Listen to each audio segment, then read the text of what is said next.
shifoxonamiz asosan o'sha urologik bemorlarda ixtisoslashgan zamonaviy urologik tibbiy yordam ko'rsatishga asoslangan bo'lganligi uchun biz o'sha murojaat qilib ketgan bemorlarni urologik muammolarini bartaraf qilishda imkon qadar to'liq o'sha qamrab olishga harakat qilmoqdamiz. Bu o'sha konservativ deymiz, dori-darmonlar orqali davolashmi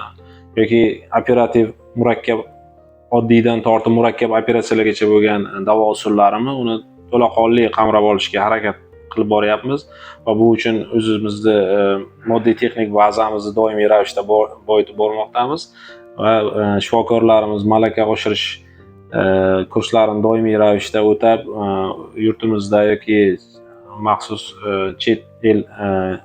malaka oshirish kurslarini o'tib kelmoqda. Lekin hamma holatda ham murojaat qilib kelayotgan bemorning xastaligida to'laqonli biz masalan qamrab ola olmasligimiz mumkin. Bu xastalik qanaqadir bizni klinikamiz imkoniyatidan tashqari holatlarda davolashga yoki tekshiruvlarga muhtojlik sezilishi mumkin yoki bu tabiiy holat albatta. Masalan murakkab texnologiya yoki juda murakkab operativ davolash yoki qanaqadir bir tizimli tekshiruvlarni talab qiladigan xastaliklar uchragan holatlarda biz to'g'ridan to'g'ri bu bemorlarimizni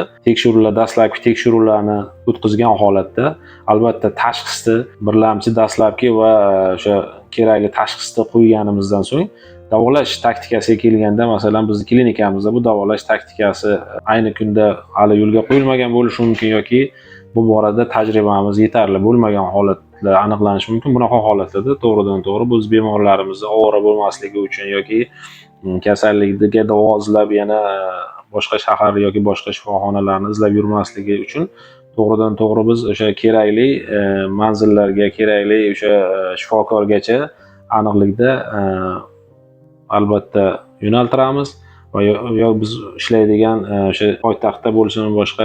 kerak bo'lsa o'sha O'zbekiston sharoitida ham hattoki imkoniyatsiz bir ayrim holatlar bo'lishi mumkin. Bunda chet ellar bilan ham hamkorligimiz bor. Chet el klinikalari bilan o'sha malaka oshirib kelgan ayrim shifoxonalarimiz, u yoqda bizga maxsus bir yo'nalishlarda ta'lim bergan ustozlar bilan doimiy ravishda uzviy aloqada bo'lib turiladi klinikamiz va shular orqali bemorlarni o'sha ayni sog'ligiga erishish uchun talab qilinadigan davo usullari qayerda borligi yoki qaysi usullar ularga zarurligini to'g'ridan to'g'ri bemorga tushuntirilgan va o'sha yo'naltirilgan holatda ularni og'irini yengil qilishimiz bu bizning vazifamiz va bu holat doimiy ravishda klinikamiz tomonidan bajarib kelinadi.